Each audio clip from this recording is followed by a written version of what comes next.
우리가 하나님의 말씀을 나눕니다. 주님, 이 말씀이 정말 살아계신 하나님의 말씀으로 우리 가운데 선포되기를 소망합니다. 먼저 이 말씀을 전하는 종의 입술을 주님께서 주장하여 주셔서 사람의 지혜나 능으로 하지 않고 오직 맡기신 주님의 그 말씀 온전히 전하게 하여 주옵소서. 하나님, 그렇게 할 때에 이 말씀을 듣는 모든 성도님들도 이 말씀을 그저 앞에 서 있는 사람의 이야기로만 듣는 것이 아니라 살아계신, 지금도 살아계셔서 우리의 마음을 감찰하시는 하나님의 말씀으로 믿음으로 받아서 우리의 삶 가운데, 우리의 심령 가운데 참된 깨달음과 변화가 있고 참된 위로와 평안이 있도록 인도하여 주옵소서. 감사드리며 우리 주 예수 그리스도 이름으로 기도합니다. 아멘. 아멘. 네, 오늘 함께 읽은 말씀은 로마서의 핵심 주제가 드러나는 본문입니다. 네, 어제까지 2박 3일 동안 저희 청소년부는 여름 수련회를 가졌는데요. 청소년부는 그간 자체 수련회를 하게 되면 늘 성경 통독 수련회로 해왔습니다. 특히 제가 청소년부를 맡고 나서는 구약은 출애굽기, 레위기, 그리고 신약은 야고보서, 요한일서, 베드로전서, 또 이렇게 저희가 읽어왔습니다. 수련회에는 여러 가지 방법이 있을 수 있는데요. 그 가운데 우리가 성경 통독 수련회로 그동안 해왔던 까닭은 우리 청소년들이 실제로 하나님의 말씀을 직접 보지 못하는 경우가 많이 있기 때문입니다. 고등학교 졸업하기까지 이 성경을, 하나님의 이 말씀을 제대로 읽어보는 사람이 생각보다 참 적습니다. 이렇다 보니 신대원에서도요, 목사를 길러내는 신대원에서도 성경을 일독도 하지 못한 사람이 몇몇 있습니다. 신대원에 있을 때 교수님들이 이렇게 가끔 물어보시거든요. 성경 혹시 일독 한 번도 못해서 본 사람 있냐 그러면은 몇 명이 손을 들더라고요. 네, 솔직한 건 좋은데, 이런 분들이 목사가 된다라고 생각하면 참, 그렇습니다. 저도 그래서 이번 수련회 때 우리 청소년부 친구들에게 물어봤습니다. 혹시 성경 일독한 친구 있냐고 물어봤더니, 놀랍게도 거의 3분의 1가량이 손을 드는 것입니다. 그래서 확실히 우리 교회는, 소망이 있구나. 물론 제가 가르친 건 아닙니다. 제가 시킨 건 아닌데, 스스로 이렇게 그동안 성경 일독을 했더라고요. 그래서, 정말 소망이 있는 교회다. 이렇게 생각을 했습니다. 해서 저희가 이렇게 통독 수련회를 갔는데요. 보통 청소년 수련회를 이렇게 하게 되면 뜨거운 찬양, 그리고 또 눈물 쏙 빼는 기도회, 이런 게 보통 주가 되는데, 저도 찬양 참 좋아하고 찬양팀을 오랫동안 해왔지만 저는 이렇게 너무 감정만 자극하는 수련회에 약간 회의가 좀 들더라고요. 이렇게 하는 게 맞는 건가? 막 뜨겁게 찬양하다가 말씀 시간 되면 찬양하느라고 너무 에너지를 쏟은 나머지 앉자마자 하고 조는 이제 아이들의 얼굴을 바라보면 이 마음이 이게 답답해가지고 얼마나 마음이 무거운지 모릅니다. 그래서 물론 당연히 찬양도 저희가 많이 했지만 말씀에 좀 더 집중하고 이 말씀의 참맛을 알기 원하는 이 마음에 수련회를 계속해서 통독 수련회로 진행해 왔습니다. 그래서 그럼 이번 수련회는 어떤 성경을 읽어볼까 하다가 어느 날 한 2, 3개월 전쯤에 제 동생이, 지금 현재 해군 장교로 복무하고 있는 제 동생이 군대에서도 이제 짬을 내서 성경을 계속 읽고 있다고 하는 겁니다. 그런데 이렇게 이야기를 합니다. 형님아, 복음서하고 사도행전은 이게 이야기라서 진짜 재밌는데 로마서는 재미가 없다, 이러는 겁니다. 제가 이 말을 듣는데, 물론 군대에서 성경을 읽는다니까 너무 기특하긴 하지만, 이 로마서가 재미없다는 말을 들으니, 이 세상에 너무 가슴이 답답한 겁니다. 왜냐하면 저는 이 로마서가 너무너무 은혜로운 책인데, 너무너무 저는 이 한 구절 한 구절이 은혜가 돼서 한 절 읽고 너무 은혜가 돼서 이 책을 덮고 한번 기도 한번 하고, 또 한 절 읽고 참 이러고 또 기도 한번 하고, 이러는 너무 은혜로운 책인데, 그래서 이게 진도가 안 나가는 책인데 제 동생은 재미가 없어서 진도가 안 나간다니, 이게 너무 제가 가슴이 아픈 겁니다. 그래서 이렇게 안타까워하던 차에 그러면 우리 친구들 이거 로마서 한번 읽어야겠다. 생각해보니 저도 그랬던 겁니다. 저도 청소년 시절에, 고등학교 시절에 참 은혜를 받고 학교에 가서 제가 이제 7시까지 등교를 하면 7시부터 8시까지 자습을 하고 8시에 이제 영교시가 시작됐는데요. 그럼 7시에 딱 들어가면 남들 자습을 해서 난 성경을 읽어야지. 그러고 딱 펴면 어찌나 이게 말씀이 꿀송이처럼 단지, 마태복음 읽으면 1시간 만에 마태복음 쫙 읽고, 그 다음날에 가면 마가복음 쫙 읽고, 그 다음날은 누가복음, 요한복음, 사도행전 쫙 읽고 나서 다음 주가 돼서 로마서 딱 읽으려 그러면 야, 이 재미가 없네 이러고 또 도루묵이 되고, 뭐 이런 게 늘 반복이었습니다. 해서 아하, 그러면 이 로마서가 좀 읽기 어려울 수 있으니까 이번에 청소년 친구들과 함께 이 로마서를 읽어야겠다라고 생각해서 이렇게 읽게 되었습니다. 그래서 우리 친구들은 어떻게 읽었는지 모르겠습니다. 우리 청소년 친구도 뭐 조금 보이는데요. 어떻게 은혜가 됐는지 모르겠는데요. 그래서 이제 오늘 수요 예배가 제 차례라고 이렇게 되었을 때 수련회 다음 날이라 몸 상태가 안 좋을 것 같아서 이렇게 다른 분께 부탁을 하려고 하다가, 우리 성도님들하고도 이 로마서의 은혜를 함께 나누면 좋겠다라고 생각을 해서, 그래서 굳이 수요 예배 하겠다고 하고 또 본문을 오늘 로마서로 정했습니다.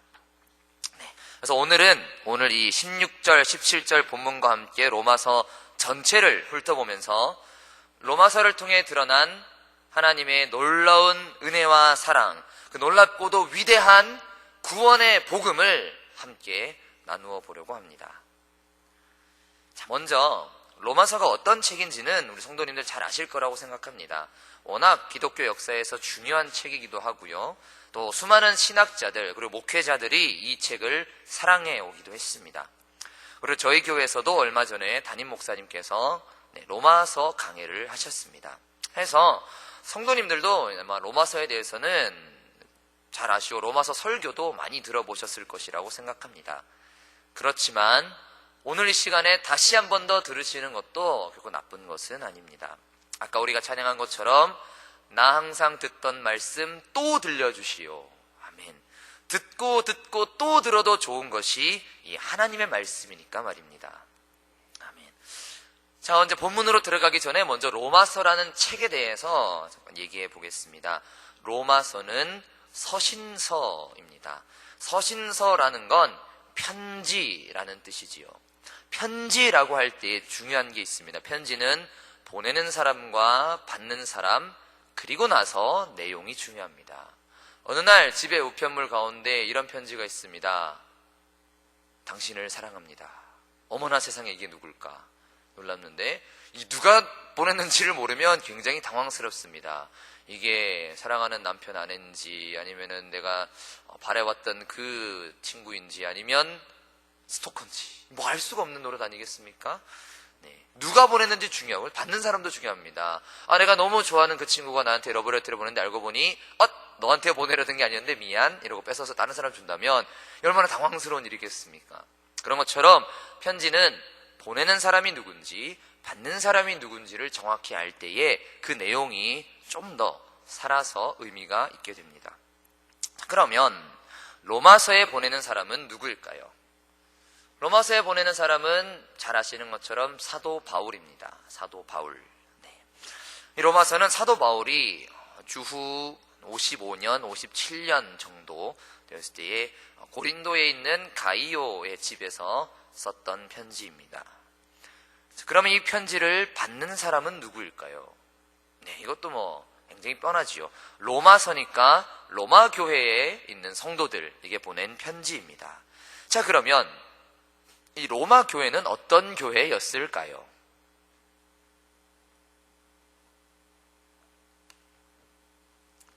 로마 교회가 지금 우리 교회처럼 이렇게 큰 예배당, 아니면 뭐 삼양교회, 무지개교회 뭐 이런 식의 교회처럼 생긴 그런 교회였을까요?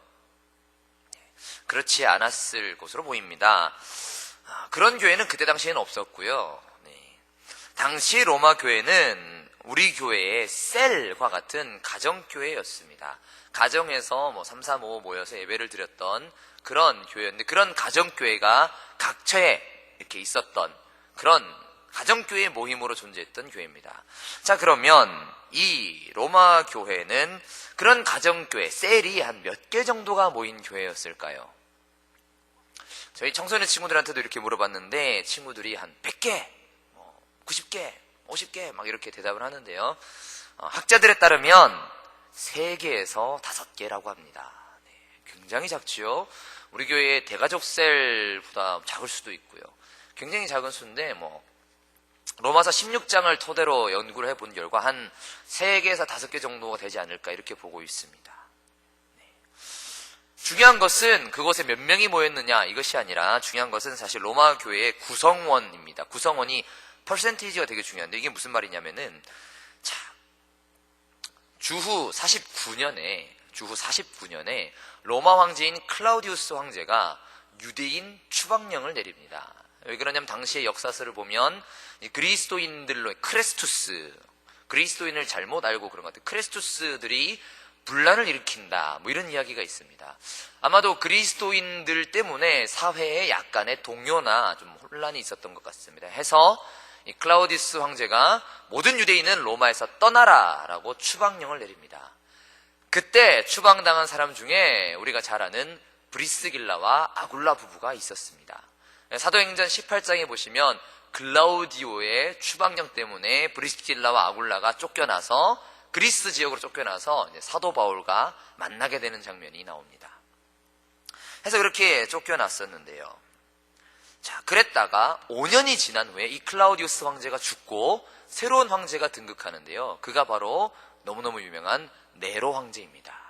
이 네로 황제가 극악무도한 황제이기도 하지만 이분이 약간 조울증이 있었던 것 같아요. 보니까 좋을 때는 막 좋고 안 좋을 때는 되게 안 좋고 이런 분이었던 것 같은데 이제 이분이 황제가 돼서는 유대인 추방령 왜 그랬을까? 유대인들 그냥 다시 다 들어오라 그래. 그래서 다시 주후 54년 5년 후에 유대인들이 다시 돌아옵니다.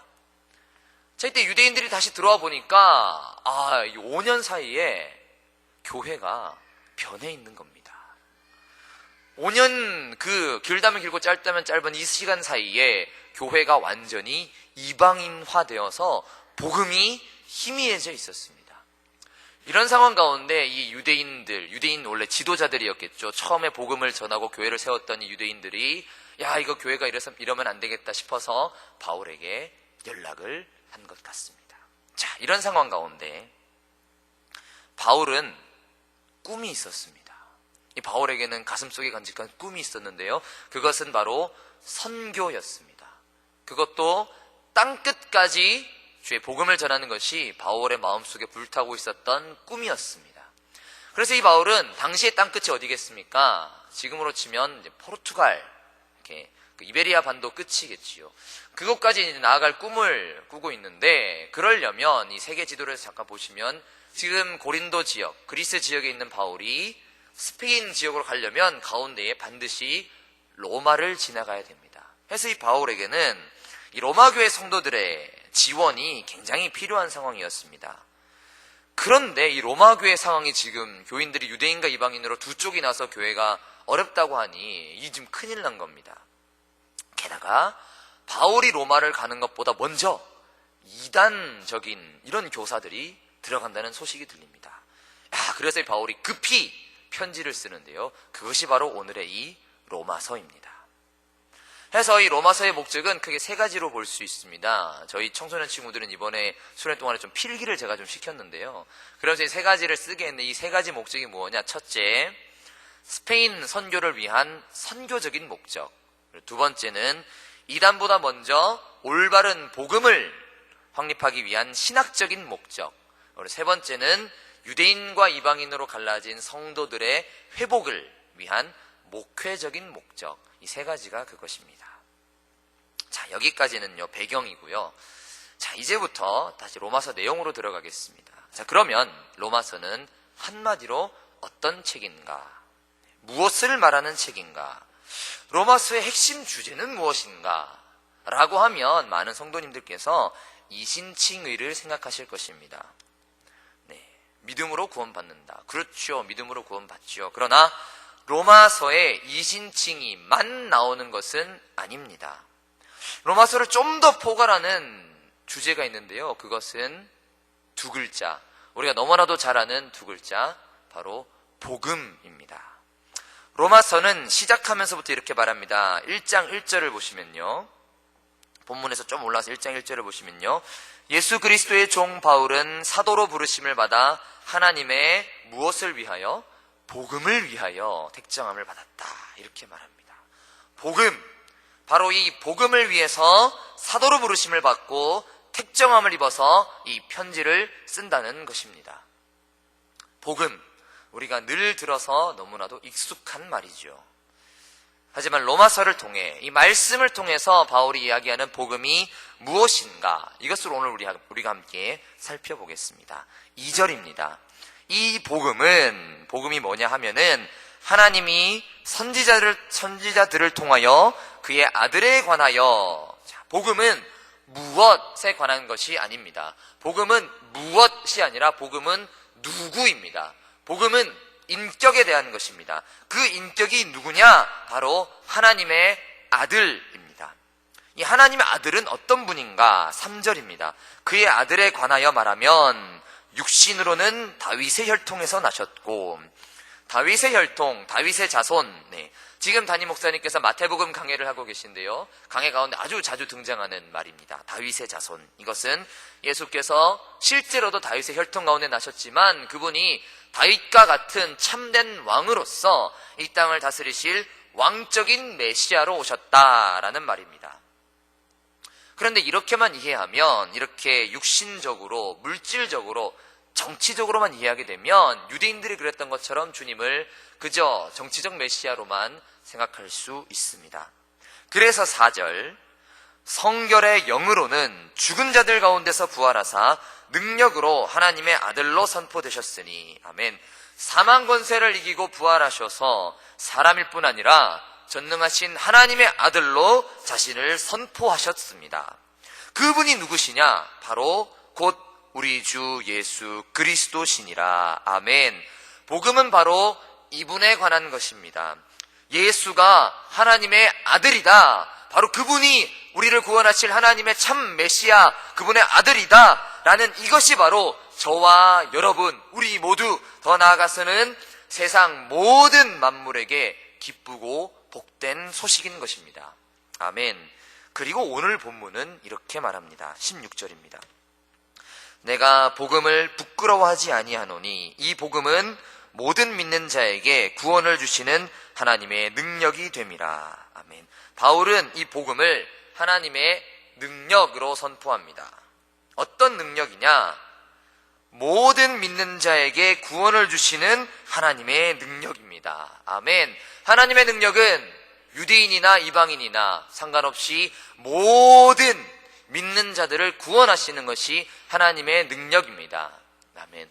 요즘 SNS상에서 페이스북이나 등등 그런 곳에서 어떤 영상이 이렇게 돌고 있는데요. 어떤 영상이냐? 미국의 어떤 교회에서 한 6살 정도, 6, 7살 정도의 작은 어린 여자아이가 집회를 인도하는데요. 막 방언을 하면서, 랄랄랄라 방언을 하면서 막 이렇게 선포를 합니다. New house, new car 이러면서 선포를 합니다. 뭐냐? 새 집이 생길지어다, 새 차가 생길지어다, 막 이렇게 설교를 합니다. 네, 좀 재밌지요. 성령이 임하시면 아이는 가장 아이다워지고, 청소년은 가장 청소년다워지고, 청년은 가장 청년다워지고, 어른은 가장 어른다워지는 게 성령의 능력입니다. 6살짜리 애가 어른 설교자를 따라하면서 흉내내면서 그렇게 새 차가 생길 것이라, 새 집이 생길 것이라 선포하는 그것은 거의 사기라고 생각하시면 좋습니다. 오늘 말씀은 하나님의 능력이 우리에게 새 집과 새 차가 생기는 것이라고 말하지 않습니다. 하나님의 능력은 무엇이냐? 모든 믿는 자에게 구원을 주시는 것이 우리 하나님의 능력인 줄 믿습니다. 아멘. 그리고 17절은 이렇게 말합니다. 복음에는 하나님의 의가 나타나서 믿음으로 믿음에 이르게 하나니. 자, 하나님의 의가 나타났다라고 합니다. 여기서 나타났다라는 말은요, 원어를 보시면은 계시되었다라는 말입니다. 계시가 무엇입니까? 계시하면 계시록이 생각나는데요. 계시록 하면은 많은 사람들이 무슨 점쟁이가 점을 쳐서 미래를 말해주는 것이나 한때 시대를 풍미했던 노스트라다무스의 예언 같은 그런 걸로 계시록을 오해하는 분들이 계십니다. 계시는 그런 것이 아닙니다. 그럼 계시는 무엇이냐? 계시는 가리워진 것, 감추어진 것을 드러나게 보여주는 것입니다. 그 가리워진, 감추어진 것 안에 미래가 포함될 수도 있습니다. 미래는 우리가 보지 못하는 것이니까요.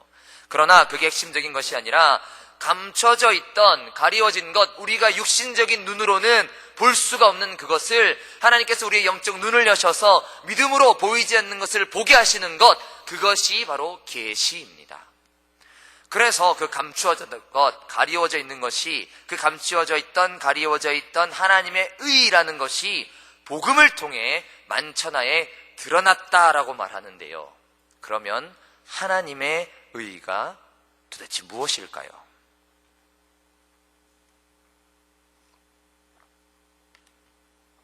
제가 자주 물을 마시는 까닭은 제가 역류성 후두염이 있어가지고요. 지금 후두가 지금 새빨갛게 돼 있다는데 자주 물을 마시면 좋답니다. 네, 그래가지고 물을 자주 마시는데, 네, 그렇습니다. 자, 이 하나님의 의에 대해서 얘기를 하자면 이 하나님의 의라는 것이 굉장히 중요한 개념입니다. 별거 아닌 것처럼 보일 수 있지만은 사실은 여기서 로마 카톨릭 교회, 천주교회와 우리 개신교회가 극명하게 딱 나뉩니다. 저는 우리 청소년부 친구들은 저를 잘 아는데요. 저는 여러 가지 저에게도 뭐 특징이 있겠지만 저의 특징 중에 하나가 이렇게 현상적인 것보다 좀 본질적인 것에 이렇게 좀 집착하는 경향이 있습니다. 그게 무슨 말이냐? 목사님, 천주교회랑 우리 계신 이 교회랑 다른 게 뭔가요? 라고 물으면 거기는 뭐 신부님이 계시고 고해성사라는 걸 하고 거기는 뭐 이런 것들은 저는 사실 크게 관심이 없습니다. 그런 거는 현상적인 것이고 더 중요한 본질적인 것이 무엇이 다르냐라는 게 저의 관심인데요. 이 천주교회와 저희 개신교회의 본질적인 차이 중에 하나가 바로 이 하나님의 의라는 개념입니다. 천주교회는 이 하나님의 의가 일종의 어떤 성질, 성격, 성품 같은 거라고 생각합니다. 그러니까 하나님의 선하신 성품, 착하고 올바른 성품, 이런 거라고 생각했습니다. 그래서 하나님의 의가 우리에게 주어졌다는 이 말씀을 천주교회는 어떻게 이해를 했느냐? 의가 우리에게 주입되었다고 믿습니다. 주입이 뭐냐? 마치 이 주사기에다가 약물을 넣어서 우리한테 쭉 넣는 것처럼 하나님의 의가 우리에게 주입되었다고 생각합니다. 그래서 그들은 우리가 의로워질 수 있다고 믿기 때문에 행위를 굉장히 강조하게 되는 거죠. 하나님의 의가 주입됐는데 너 왜 그렇게 사니? 그래서 잘못 살면은 당장 달려와서 고해성사도 해야 되고, 그래서 그들은 잘못하다가 죽으면은 지옥 간다고 생각해서 죽기 직전에 고해성사를 한다던가, 이 고해성사를 아무튼 굉장히 중요히 여깁니다. 그래서 영성체라 하여 그 성찬할 때 그 성체도 신부님이, 그러니까 사제가 축사하고 먹으면 예수님의 실제 육체로 변화한다, 이렇게 믿습니다. 굉장히 저는 믿기 힘든 이야기인데 그들은 하여튼 그렇게 믿으십니다. 그러나 우리 개신교회는 하나님의 의를 그렇게 이해하지 않습니다. 그러면 이 하나님의 의가 도대체 무엇이냐? 굉장히 많이 소개해드리면 좋겠지만 결론적으로 말하면 이 의는 신실함을 말합니다. 신실함. 신실하신 하나님, 찬양처럼 신실함을 말하는데요. 이 신실하다는 게 무엇이냐? 바로 약속을 지킨다는 말입니다. 약속을 지킨다. 좀 더 정확하게 말하면 계약사항을 충실하게 이행한다, 이런 뜻입니다. 그것을 히브리어로 ጼ덱, 그리고 우리 성경에서 의라고 하는 것입니다. 그럼 이 계약이 무엇이냐? 하나님과 우리 사이에 맺은 계약, 이것을 두 글자로 언약이라고 합니다. 이 언약의 내용이 뭐냐?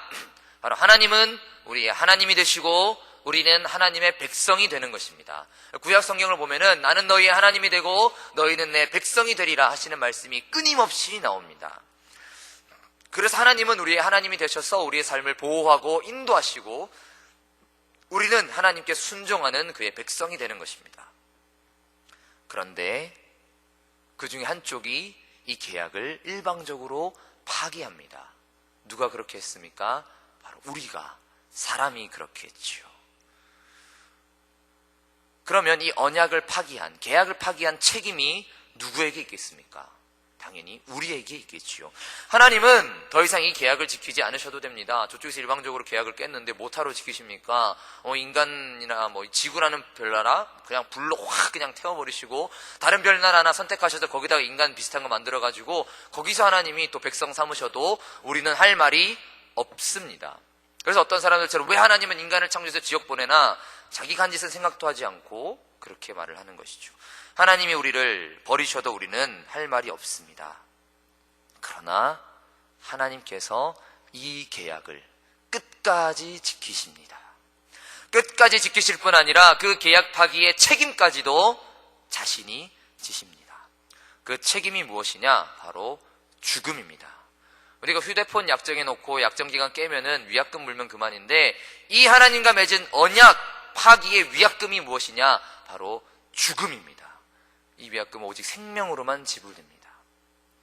그런데 그 생명이라는 위약금을 피해 당사자가 지불하면서까지 우리를 향한, 그 언약 파기자를 향한 책임을 다하십니다. 이것이 무엇입니까? 이 일이 어디에서 드러났습니까? 바로 십자가 위에서 드러났습니다. 하나님의 아들이신 예수 그리스도께서 십자가 위에서 그 생명을 우리에게 주심으로 계약 파기의 책임을 본인이 다 지시고 피해 당사자가 다 지시면서 다시 그 계약을 회복하셨습니다. 이것이 바로 복음입니다. 아멘. 그런데 이제 우리에게도 맡겨진 일이 있습니다. 다시 회복된 이 계약, 그분께서 회복하신 이 계약 가운데에 우리가 할 일이 있는데요. 그것은 그저 그분을 믿는 일입니다. 17절을 계속 읽어보면 하나님의 의가 나타나서 믿음으로 믿음에 이르게 한다라고 합니다. 어떤 이들은 앞의 믿음은 무슨 믿음이고 뒤의 믿음은 무슨 믿음이냐, 앞의 믿음은 율법적인 믿음이고 뒤의 믿음은 복음적인 믿음이냐, 이런 얘기를 하는데, 그렇게 굳이 그렇게 나눌 필요는 없고요. 처음부터 끝까지 구원은, 복음은 믿음에 관한 것이다 라고 이해하면 되겠습니다. 복음이라는 것은요, 모든 믿는 자를 구원하시는 하나님의 능력인 이 복음은 처음부터 끝까지 오직 믿음으로 받는다는 것입니다. 아멘. 그런데 이 믿음은요, 단순히 머리로 끄덕끄덕하던 예, 알겠어요. 예, 오케이, 알겠다니까요 하는 이런 어떤 이성적인 판단을 말하는 것이 아닙니다. 성경이 말하는 믿음이라는 것은요, 다시 조금 위로 올라가셔서 5절을 보시면, 로마서 1장 5절을 보시면 이렇게 말합니다. 그로 말미암아, 그가 누구입니까? 우리 주 예수 그리스도시지요. 그로 말미암아 우리가 은혜와 사도의 직분을 받아 그의 이름을 위하여 모든 이방인 중에서 믿어 무엇하게 한다고요? 순종하게 하나니. 믿어 순종하게 하나니. 이 순종은 믿음과 뗄래야 뗄 수 없는 것입니다. 물론 믿음과 순종은 다른 것이지요. 그러나 한 몸과 같습니다. 자, 제 머리통과 몸통은 다른 것이죠. 머리가 몸은 아니고 몸을 머리라고 할 수는 없는 거죠. 머리통과 몸통은 다르지만 이 머리와 몸이 분리되면 어떻게 됩니까? 머리랑 몸이 분리되면 죽습니다. 죽습니다. 믿음과 순종은 다른 것이지만 믿음과 순종이 분리되면 그 믿음은 죽은 것입니다. 이 얘기 어디서 많이 들어본 것 같지 않나요? 야고보서죠. 행함이 없는 믿음은 죽은 것이니라. 야고보와 바울이 서로 다른 말을 하는 것이 아닙니다. 어떤 사람들은 야고보랑 바울이 다른 얘기한다, 한쪽은 믿음을 강조하고 한쪽은 행위를 강조한다 하는데 그렇지 않습니다. 성경은 사람이 쓴 것이 아니라 하나님의 감동으로 쓰여진 책이기 때문에 같은 이야기를 합니다. 그것은 무엇이냐? 믿음에는 반드시 순종이 따른다는 그것입니다. 네, 구원은 물론 행위로 말미암지 않지요. 그러나 구원 받은 사람은 행하게 되어 있습니다. 아이가 세상에 처음 태어났을 때, 세상에 탁 태어나면서 응애응애 하지 않고, 아이고 어머니, 아이고 그동안 수고하셨습니다. 10달 동안 배 품어주고 낳아주신 것도 감사한데 탯줄은 제가 자르겠습니다. 이러는 친구는 없습니다. 그런 애기가 세상에 어디 있습니까? 애기가 처음에 태어나면요, 자기 힘으로 할 줄 아는 게 하나도 없습니다. 젖을 먹는 것부터 시작해서 똥오줌 가리는 것부터 자기 스스로 할 줄 아는 게 아무것도 없습니다. 처음에 태어날 때는 오직 부모님의 수고로 태어납니다. 그런데 점점 자라가면서 하나씩 하나씩 스스로 하는 법을 배웁니다. 나이 30이 될 자식이 아직도 똥오줌을 못 가리면 이게 큰일 난 거 아니겠습니까? 마치 그런 것처럼 구원은 생명입니다. 구원은 단순한 개념이거나 어떤 그런 것이 아니라 구원은 생명이어서 처음 구원받을 때는 오직 하나님의 은혜의 복음, 그 복음을 믿음으로, 우리가 한 일은 아무것도 없고 오직 믿음으로 구원을 받지만 이제 그 구원을 받아 누리는 사람은 점점 신앙이 성장할수록 그 구원의 은혜에 감사하여서 순종하며 사는 것입니다. 아멘.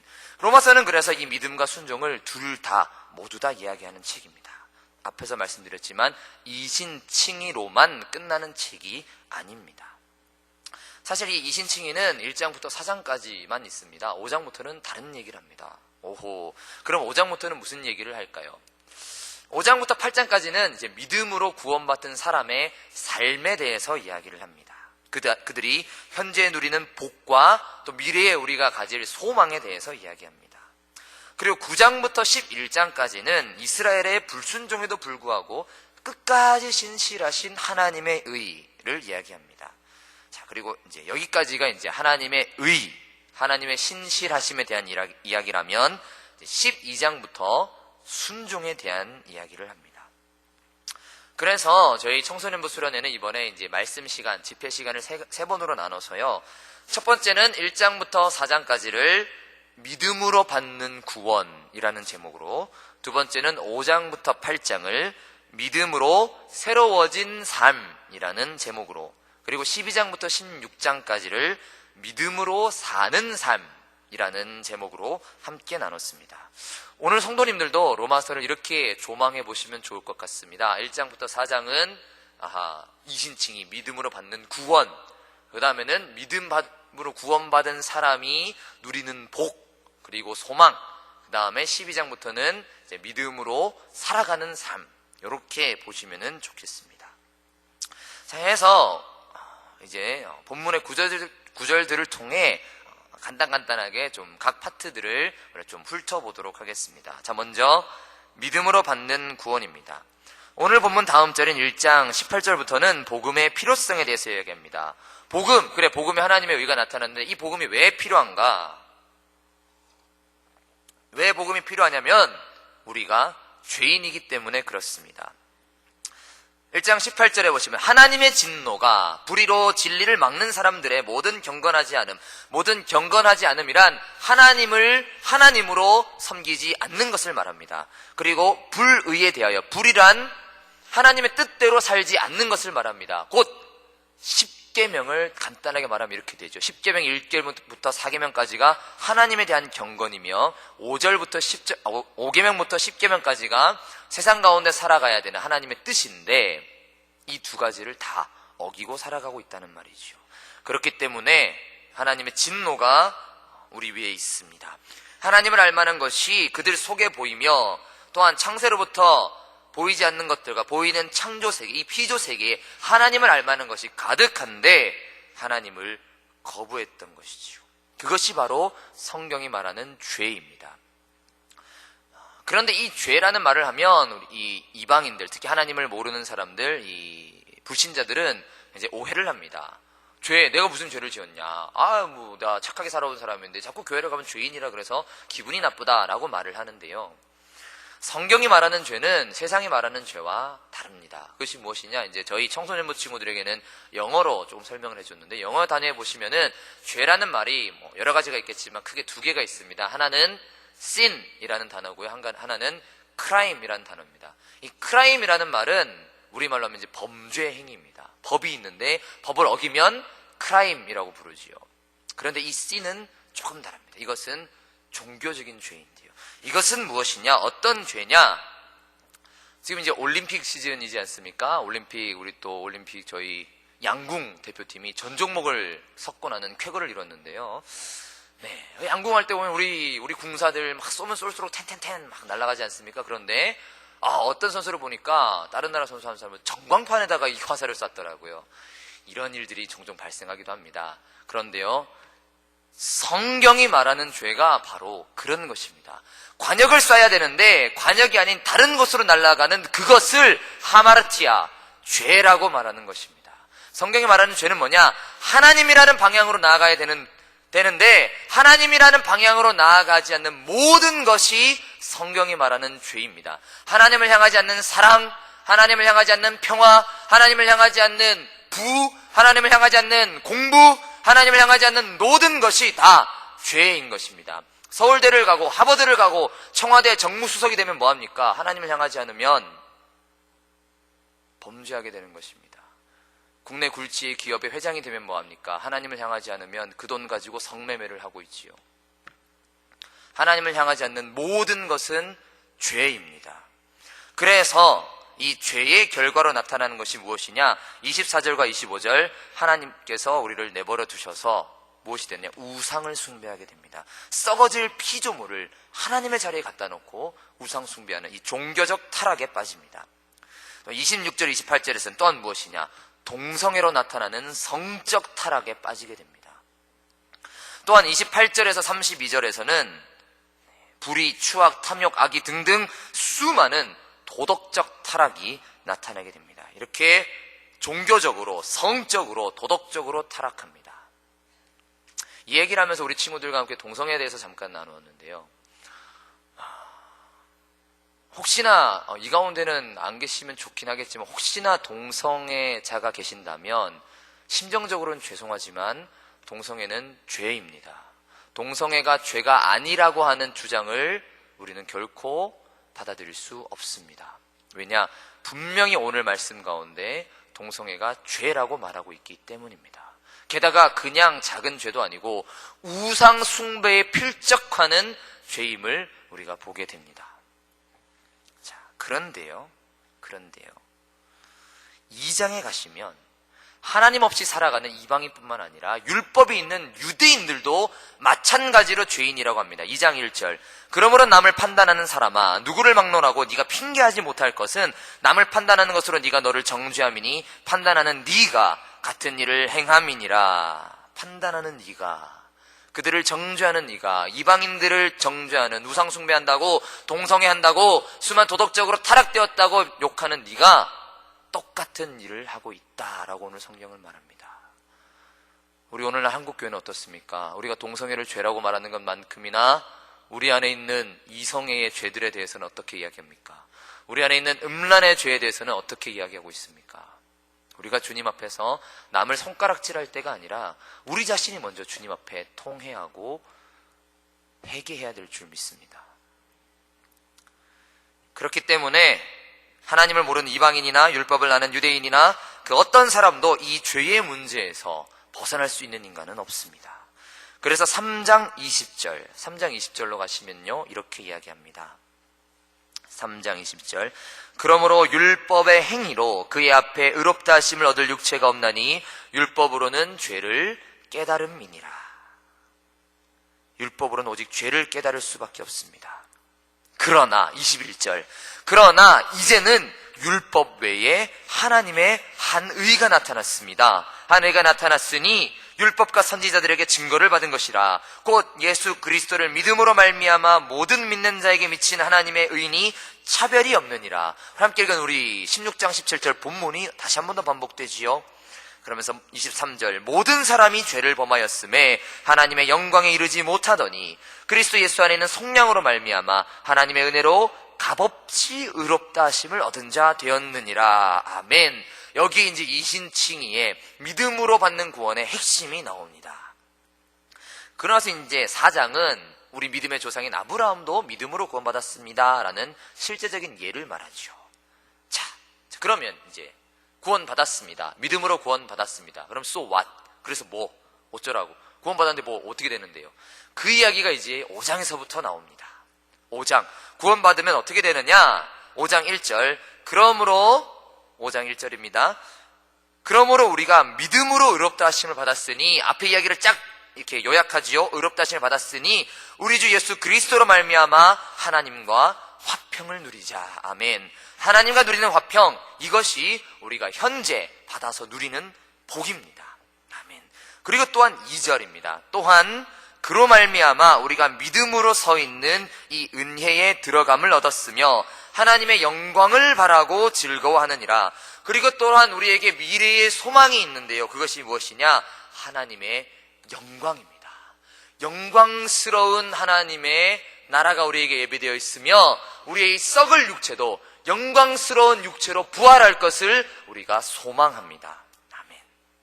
그러나 3절, 이렇게 하나님과 화평을 누리고 또한 미래의 소망이 있을지라도 여전히 우리에게 환난이 있습니다.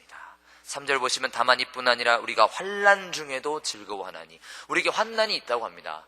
그러나 환난 중에도 우리가 즐거워하며 기뻐할 수 있는 이유는 무엇이냐? 이는 환난은 인내를, 인내는 연단을, 연단은 소망을 이루기 때문입니다. 할렐루야, 아멘. 그래서 8장 18절은 이렇게 말합니다.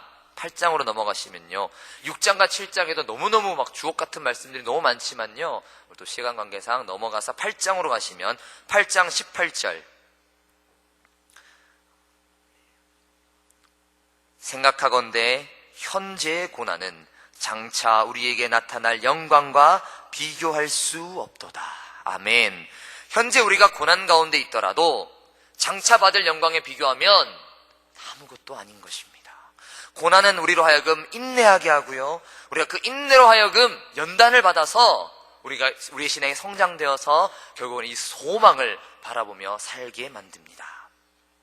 그런데 우리가 혹시 부족하여서 이 고난과 인내와 연단의 과정 가운데 너무 힘들 때에 어떻게 되느냐? 8장 26절입니다.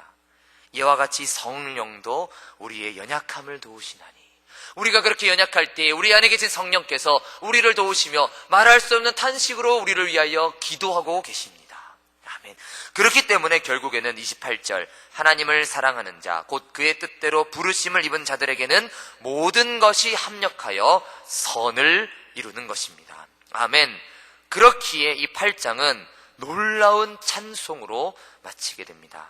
8장 마지막에 가면 정말 저는 여기를 읽을 때마다 정말 가슴이 뛰는데요, 아까 오전 예배 때, 일부 예배 때는 진짜 여기를 제가 보는데 거짓말이 아니라 온몸에 소름이 확 돋더라고요. 8장을 마지막 절을 볼 때마다 막 가슴이 뜁니다.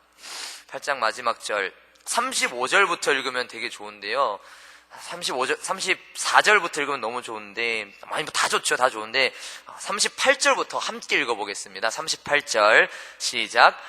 내가 확신하노니 사망이나 생명이나 천사들이나 권세자들이나 현재일이나 장래일이나 능력이나 높음이나 깊음이나 다른 어떤 피조물이라도 우리를 우리 주 그리스도 예수 안에 있는 하나님의 사랑에서 끊을 수 없으리라. 아멘, 아멘.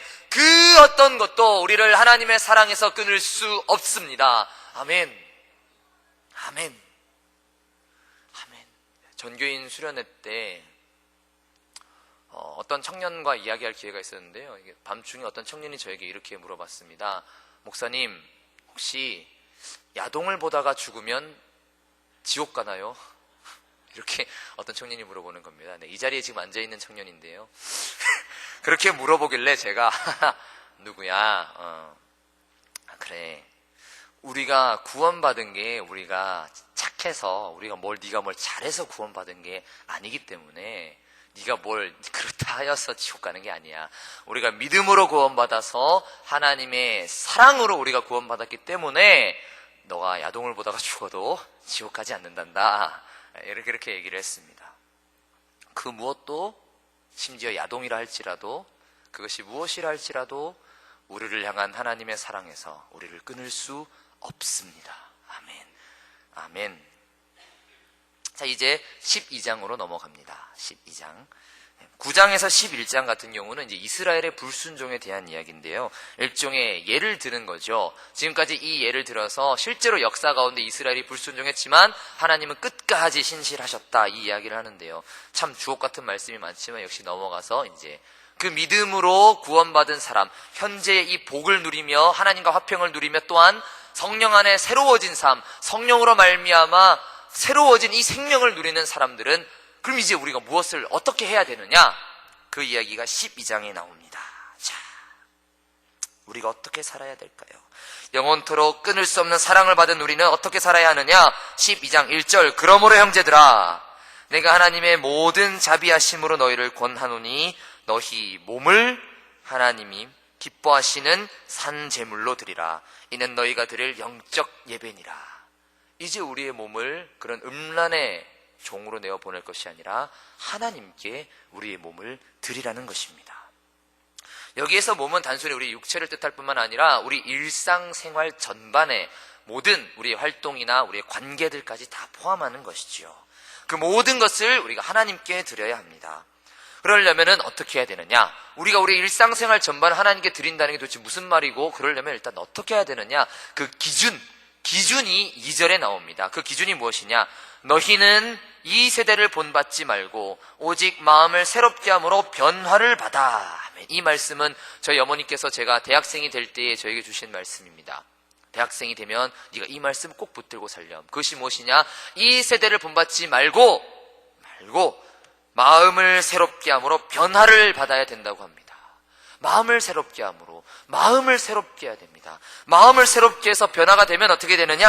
하나님의 선하시고 기뻐하시고 온전하신 뜻이 무엇인지 분별하게 됩니다. 그래서 우리가 살아갈 때 하나님 제가 어떤 학교를 지원해야 되나요? 하나님 제가 어떤 직장을 선택해야 되나요? 하나님 제가 이사를 해야 되나요? 하나님 내가 어떤 사람과 결혼해야 되나요? 하나님 제가 뭘 어떻게 해야 되나요? 수많은 선택의 갈림길 가운데에 성경에는 특별히 뭘 하라라고 적혀 있지 않습니다. 그러나 마음을 새롭게 함으로 변화를 받으면 마음 가운데 하나님의 선하시고 기뻐하시고 온전하신 뜻을 분별하여서 내가 어떤 선택을 해야 되는지 알게 됩니다. 그러나 성경은 그냥 그렇게 두루뭉술에 넘어가지 않고 또한 직접적으로 무엇을 하라고 말씀하시는데요. 그것이 무엇이냐? 가장 먼저 12장 3절에서 8절은 교회 안에서의 은사를 말합니다. 가장 먼저 이 하나님의 사랑을 알고 또한 그래서 이제 하나님 안에서 마음을 새롭게 하느라 변화를 받아 하나님의 기뻐하시는 뜻을 분별하게 된 사람은 어떻게 되냐? 교회 안에서 각자 받은 은사대로 교회 공동체를 섬겨야 합니다. 교회 공동체를 우리가 은사대로 섬길 때에 12장 9절에서 13절은 이제 이어서 무엇을 말하느냐? 사랑을 말합니다. 사랑을 말합니다. 이것은 참 재밌는 것이요. 고린도 전서도 그렇습니다. 고린도 전서 12장에서는 각종 은사를 말한 뒤에 13장에 가면 사랑을 말하지요. 그것은 왜 어째서이냐? 은사에는 반드시 사랑이 필요하기 때문입니다. 은사는 있는데 사랑이 없으면 그 은사는 무기가 됩니다. 무기가 되어 다른 사람을 찌르게 됩니다. 나는 방언을 받았는데 너는 방언도 못하고 그게 뭐니? 나는 예언의 은사가 있는데 나는 치유의 은사가 있는데 저 사람은 말이야. 또는 그것을 가지고 또 다른 사람을 평가합니다. 야, 저 목사님은 이걸 잘하는데 저 목사님은 이게 안 되고 이 사람은 저렇고, 우리가 남을 판단하고 정죄하게 됩니다. 그렇기 때문에 은사에는 사랑이 반드시 필요하고요. 또한 사랑에도 역시 은사가 필요합니다. 우리가 사랑이라는 것도요, 말로만 사랑할 수 없습니다. 요한일서는 이렇게 말합니다. 사랑하는 자들아, 우리가 말로만 사랑하지 말고 행함과 진실함으로 하자. 요한일서의 말씀입니다. 여기서 행함을 그럼 무엇으로 행합니까? 바로 이 은사로 행하는 것입니다. 그래서 이 은사는 사랑의 도구입니다. 우리의 사랑의 도구가 됩니다. 근데 이 은사는 단순히 찬양하는 은사, 말씀 전하는 은사만 있는 것이 아닙니다. 12장 3절 8절을 보시면요, 은사가 여러 가지 나오는데 그 중에 2가지 정도가 말씀을 전하고 가르치는 은사인데요, 4가지 정도가 교회를 섬기고 봉사하는 그런 은사입니다. 그만큼 섬기는 은사, 바로 성도님들께서 교회를 섬기고 봉사하시는 그 은사가 너무나도 중요하다는 말입니다. 은사에는 사랑이 반드시 필요하다라고 했습니다. 그리고 14절에서 21절은 이제 믿지 않는 사람과의 관계를 말합니다. 믿는 사람끼리는 그래요. 은사를 가지고 서로 사랑하며 섬깁니다. 그럼 믿지 않는 사람과는 어떻게 해야 되나요? 여러 가지가 있지만 그 핵심은 화목입니다. 화목. 18절에 보시면 할 수 있거든 너희로서는 모든 사람과 더불어 화목하라. 화목하라. 안 믿는 사람과 화목하는 거 쉽지 않습니다. 쉽지 않다는 것을 바울도 잘 알고 있는 것 같습니다. 그래서 할 수 있거든 최대한 한번 해보세요 라는 거죠. 우리가 단순하게는 회식 자리에서 술을 받지 않는 것부터 시작해서 우리가 단순히 돈 문제, 그렇잖아요. 안 믿는 사람들 돈 한 푼이라도 더 자기들 손해 안 보려고 악다구니를 쓰는데, 그러다 보면 우리가 그리스도인이라서 손해볼 때도 있고 또 여러 가지 면에서 그럴 때가 있는데요, 쉽지 않습니다. 그러나 바울은 오늘 할 수 있거든 최대한 안 믿는 사람은 화목하게 지내봅시다 이렇게 말합니다. 그리고 13장 1절에서 7절은 이제 국가와의 관계입니다. 국가 정부와의 관계인데요. 여러 가지 말을 하면 좋겠지만은, 할 수 있으면 좋지만은, 일단 간단하게 말을 하면 국가 정부는 하나님께서 허락하신 것입니다. 하나님께서 우리로 하여금 안전하게 살도록 허락하신 것입니다. 마치 햇빛이나 비와 같습니다. 해가 있어야 살고 비가 있어야 또 작물이 자라지요. 그러나 때로는 물론 햇빛이 우리를 너무 힘들게 할 때가 있습니다. 요 며칠 그렇지 않습니까? 이놈의 해가 좀 없어졌으면 좋겠다 싶을 정도로 진짜 너무 힘들게 하는데, 그렇다고 해서 해가 없어지면 안 되죠. 또 비가 너무 내려서 홍수가 나고 난리가 날 때도 있지만 또 비도 없으면 안 되죠. 그런 것처럼 정부도 없어서는 안 되는 것입니다. 하지만 정부가 그 기능을 제대로 하지 못한다면 우리 저 북쪽에 있는 그 정부처럼 정부가 인민의 삶을 황폐하게 만들고 억압하고 착취한다면 정부의 구성원을 바꾸면 되죠. 정부의 구성원을 바꾸면 되지만 정부가 있어야 된다는 사실은 결코 변하지 않습니다. 자, 이어서 8절부터는 다시 사랑할 것을 말합니다. 결국에는 우리의 인간 생활의 삶은 모두 사랑이 그 기초, 근본이라는 것이죠. 그러고 나서 이제 14장에서 15장까지는 이제 로마 교회의 특정한 상황을 위한 권면입니다. 로마 교회의 상황. 우리 앞서 말씀드린 것처럼 로마 교회는 이제 이방인과 유대인이 서로 갈라져 있습니다. 그래서 이방인과 유대인이 갈라져 있는데 그 핵심 문제가 무엇인지는 역시 이제 수련회 때는 많이 나눴지만 시간 관계상 내용은 다 못 나눠도요. 이방인과 유대인의 대립 가운데 바울이 제시한 해결책은 오늘 우리가 함께 나누면 좋겠는데요. 그것이 무엇이냐? 용납입니다. 14장 1절을 보시면 믿음이 연약한 자를 너희가 받되 이렇게 말한대요. 이 받는다라는 말이 영어로 accept인데 용납한다는 말입니다. 용납. 받아주라는 거죠. 근데 용납은 여러분이 아셔야 될 것이 용납은 용인과 다릅니다. 용납은 용인이 아닙니다. 용인은 무엇이냐? 용인은 그것이 옳다고 인정해 주는 것이죠. 그래서 용인이죠. 우리는 동성애를 용인할 수 없습니다. 아무리 세상이 바뀌고 아무리 사람들이 이야기해도 동성애를 용인할 수 없습니다. 그러나 동성애자를 용납할 수 있습니다. 그를 교회 안에서 받아들일 수 있습니다. 우리 예수님께서는 죄인과 창녀와 세리들과 함께 식사하셨습니다. 그러나 우리 주님께서 그 죄가 옮지 않으셨습니다. 오히려 그들이 변화되어 복음 가운데 변화를 받았습니다. 그런 것처럼 이 교회가 정말로 예수 그리스도의 생명의 복음의 능력이 살아있는 교회라면 동성애자라 하더라도 그자가 살인자라 하더라도 그자가 아무리 더러운 죄인이라 하더라도 우리가 그 안에서 그리스도의 능력으로 변화되게 할 수 있을 줄 믿습니다. 아멘. 그러나 용인하진 않습니다. 용납은 그 사람이 자기가 틀렸다는 것을 알고 그 틀린 것을 고칠 때까지 성장할 수 있도록 그 소통의 여지를 남겨둔다라는 것입니다. 그래서 결국에는 15장 2절입니다. 그래서 결국에는 어떻게 돼야 되느냐? 우리 각 사람이 이웃을 기쁘게 하되 선을 이루고 덕을 세우도록 할지니라. 교회 안에서 우리 교회 공동체의 기준은 하나입니다. 덕입니다. 덕. 우리가 아무리 은사가 많은 사람도 아무리 잘난 사람도 아무리 무엇이 한다 하더라도 덕을 세우지 못하면 말짱꽝입니다. 우리 각 사람이 이웃을 기쁘게 하되 선을 이루고 덕을 세우는 우리 교회가 되기를 바랍니다. 그것이 로마 교회를 향한 그리고 또한 지금 오늘날의 우리를 향한 바울의 그리고 바울을 통한 하나님의 권면인 줄 믿습니다. 아멘.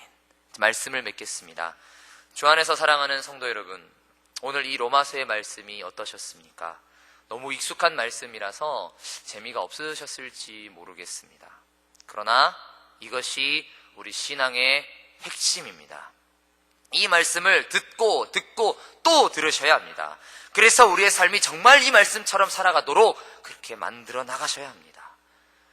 사실 우리가 다 연약하기 때문에 로마서 7장 24절의 말씀을 보면 오호라 나는 곤고한 사람이로다. 이 말씀처럼 우리가 너무 부족하기 때문에 우리가 말씀 가운데 말씀처럼 말씀을 따라 살지 못할 때가 참 많이 있습니다. 그러나 베레아 사람처럼 이 말씀을 늘 상고하며 말씀 가운데 순종하며 살아가기 원합니다. 그래서 이 수요 예배도 오시고 금요 예배도 오시고 새벽 기도도 오시고 계속 오셔야 되는 겁니다. 일주일에 하루 주일 예배 들어가지고는 우리가 하나님의 말씀 안에서 주님의 자녀답게 살아갈 수가 없습니다. 세상에서 6일 동안 살면서 세상적인 가치가 계속 들어가지고 어떻게 이 연약한 우리가 하나님 말씀대로 살 수 있다는 말입니까? 그렇기 때문에 여러분의 자녀들, 여러분이 아는 사람들 교회로 계속 인도해야 됩니다. 계속 나와서 이 생명의 말씀, 복음을 들으셔야 됩니다. 아이고 맨날 들은 말씀, 우리 목사님 맨날 똑같은 말 하네. 그 맨날 똑같은 말 들으셔야 됩니다. 그래야 우리가 변화되고 우리가 하나님의 자녀답게 살아가게 되는 것입니다. 아멘. 그래서 믿음으로 구원받아 믿음으로 새로워진 삶을 누리면서 믿음 안에 하루하루 살아가는 우리 모든 성도님들 되시기를 주님의 이름으로 축원합니다. 아멘. 이 시간 함께 찬양하며 오늘 예배를 마치겠습니다. 찬송가 540장입니다. 찬송가 540장. 네, 시간이 제가 또 오바를 했네요. 네.